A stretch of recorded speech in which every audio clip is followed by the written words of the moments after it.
Salam alaikum wa rahmatullahi ta'ala wa barakatuh. Nous poursuivons mes frères et sœurs avec les ruses de Shaitan pour tromper les adorateurs concernant le jeûne. L'auteur rahimahullah a dit: Shaitan a pu induire en erreur par ses ruses nombre de gens en obéissant pour eux le jeûne permanent.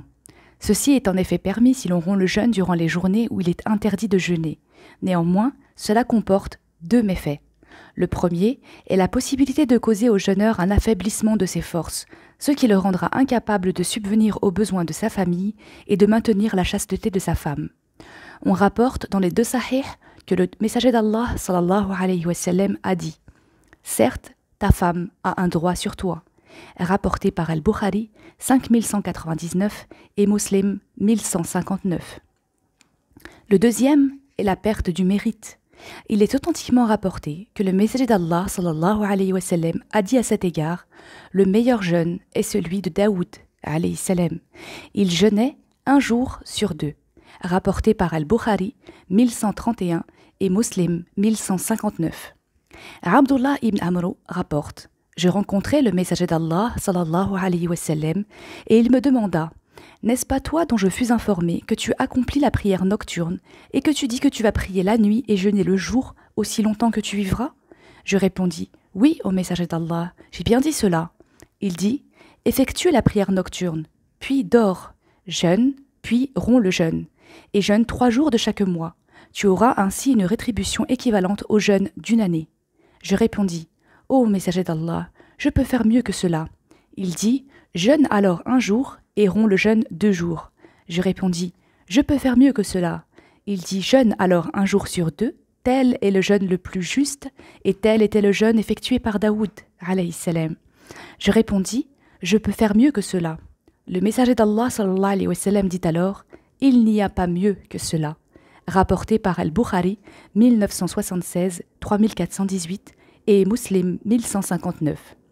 Si quelqu'un dit: on nous a informé que certains prédécesseurs jeûnaient de façon continuelle, la réponse est de dire qu'ils étaient en mesure d'observer le jeûne et d'accomplir leurs devoirs familiaux en même temps.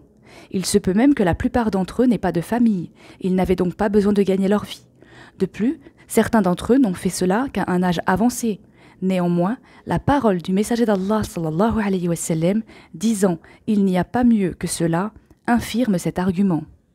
Certains prédécesseurs ont persévéré dans la pratique du jeûne en raison de la dureté de la vie et du manque de nourriture. Certains d'entre eux ont alors perdu la vue et d'autres ont vu leur cerveau s'assécher. Ceci est de la négligence du droit obligatoire de sa propre personne et une charge qu'elle ne peut supporter, ce qui est interdit. Section. Il arrive parfois que l'information du jeûne permanent de l'adorateur soit répandue et que lorsque ce dernier soit informé de cette divulgation, il ne rompt plus le jeûne, c'est-à-dire qu'il jeûne tous les jours, ou bien il le rompt, mais il cache cela afin de ne pas perdre son prestige. Ceci fait partie de l'ostentation subtile, car s'il cherchait la sincérité et la discrétion, il aurait rompu son jeûne devant ceux qui savaient qu'il jeûnait, puis il se serait remis à jeûner sans les en informer.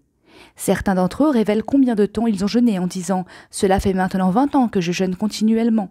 Shaitan leur fait ainsi croire que s'ils disent cela, c'est pour donner l'exemple, et Allah connaît mieux les intentions.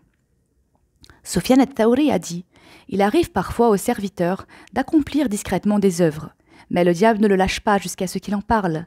Ces œuvres seront alors déplacées vers le registre des œuvres accomplies publiquement, après avoir été inscrites dans le registre des œuvres accomplies discrètement, ce qui réduit la récompense.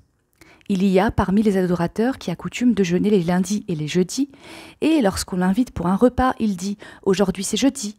En effet, s'il s'était contenté de dire qu'il jeûnait, cela aurait été moins grave. Mais en disant aujourd'hui c'est jeudi, il insinue qu'il jeûne chaque jeudi, ce qui est plus grave.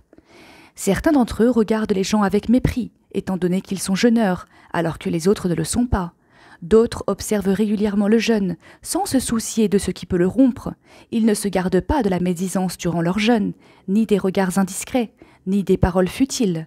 En effet, Shaitan leur fait croire que leur jeûne absout leurs péchés. Or, tout ceci n'est que ruse.